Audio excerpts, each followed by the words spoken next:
the strange double loyalty of the people of the Middle Ages, and how it led to endless quarrels between the popes and the Holy Roman Emperors. It is very difficult to understand the people of bygone ages. Your own grandfather, whom you see every day, is a mysterious being who lives in a different world of ideas and clothes and manners. I am now telling you the story of some of your grandfathers who are 25 generations removed, and I do not expect you to catch the meaning of what I write without rereading this chapter a number of times. The average man of the Middle Ages lived a very simple and uneventful life. Even if he was a free citizen, able to come and go at will, he rarely left his own neighborhood. There were no printed books, and only a few manuscripts. Here and there a small band of industrious monks taught reading and writing, and some arithmetic, but science and history and geography lay buried beneath the ruins of Greece and Rome. Whatever people knew about the past, they had learned by listening to stories and legends. Such information, which goes from father to son, is often slightly incorrect in details, but it will preserve the main facts of history with astonishing accuracy.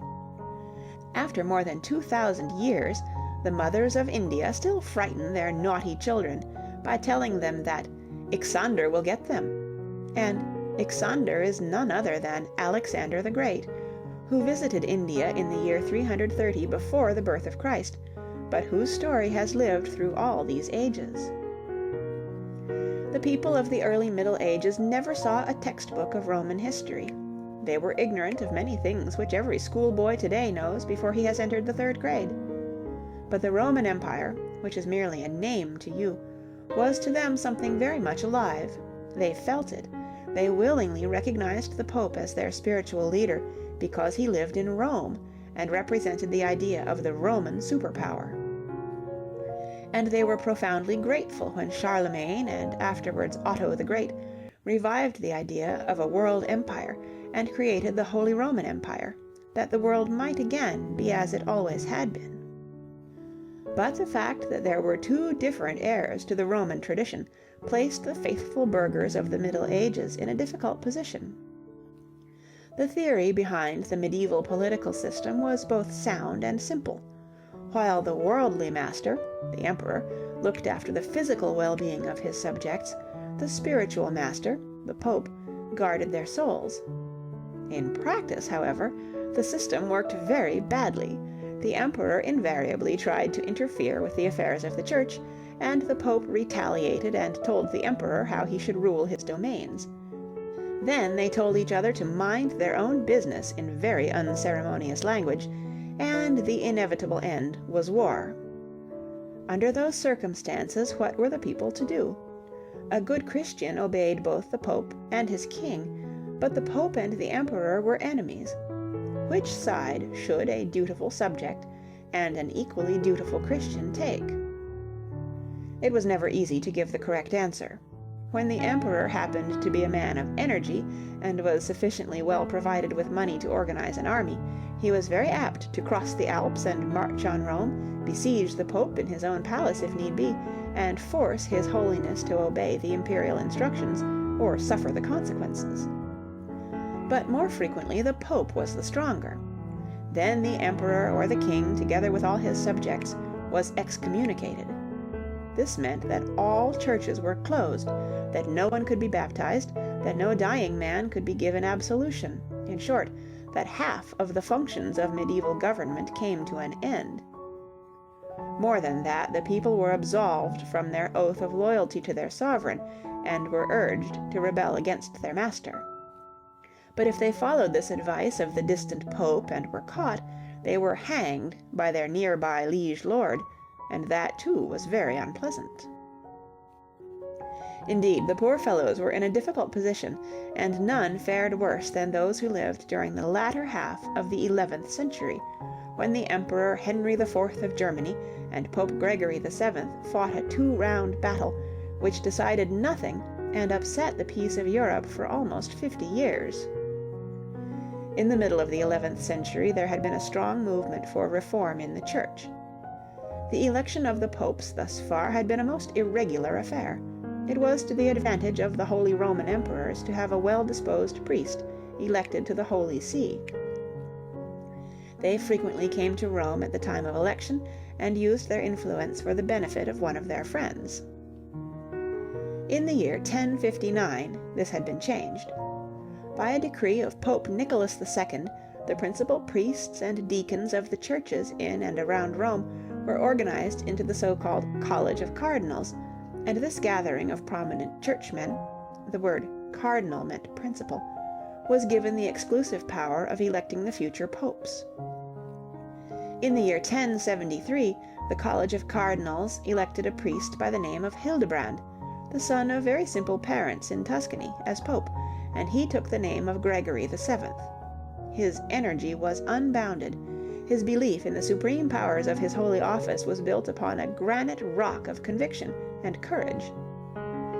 In the mind of Gregory, the Pope was not only the absolute head of the Christian Church, but also the highest court of appeal in all worldly matters. The Pope who had elevated simple German princes to the dignity of emperor could depose them at will. He could veto any law passed by duke or king or emperor, but whosoever should question a papal decree, let him beware, for the punishment would be swift and merciless. Gregory sent ambassadors to all the European courts to inform the potentates of Europe of his new laws, and asked them to take due notice of their contents. William the Conqueror promised to be good, but Henry IV, who since the age of 6 had been fighting with his subjects, had no intention of submitting to the papal will. He called together a college of German bishops, accused Gregory of every crime under the sun, and then had him deposed by the Council of Worms. The Pope answered with excommunication and a demand that the German princes rid themselves of their unworthy ruler. The German princes, only too happy to be rid of Henry, asked the Pope to come to Augsburg and help them elect a new emperor. Gregory left Rome and traveled northward. Henry, who was no fool, appreciated the danger of his position. At all costs he must make peace with the Pope, and he must do it at once. In the midst of winter he crossed the Alps and hastened to Canossa, where the Pope had stopped for a short rest. 3 long days, from the 25th to the 28th of January of the year 1077, Henry, dressed as a penitent pilgrim, but with a warm sweater underneath his monkish garb, waited outside the gates of the castle of Canossa. Then he was allowed to enter and was pardoned for his sins, but the repentance did not last long. As soon as Henry had returned to Germany, he behaved exactly as before. Again he was excommunicated.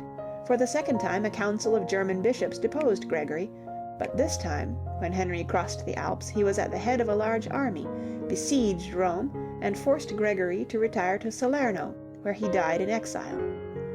This first violent outbreak decided nothing.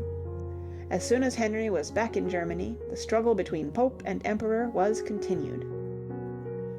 The Hohenstaufen family, which got hold of the imperial German throne shortly afterwards, were even more independent than their predecessors. Gregory had claimed that the popes were superior to all kings because they, the popes, at the day of judgment, would be responsible for the behavior of all the sheep of their flock, and in the eyes of God a king was one of that faithful herd. Frederick of Hohenstaufen, commonly known as Barbarossa, or Redbeard, set up the counterclaim that the empire had been bestowed upon his predecessor by God himself, and as the empire included Italy and Rome, he began a campaign which was to add these lost provinces to the northern country. Barbarossa was accidentally drowned in Asia Minor during the Second Crusade, but his son Frederick II, a brilliant young man who in his youth had been exposed to the civilization of the Mohammedans of Sicily, continued the war. The popes accused him of heresy.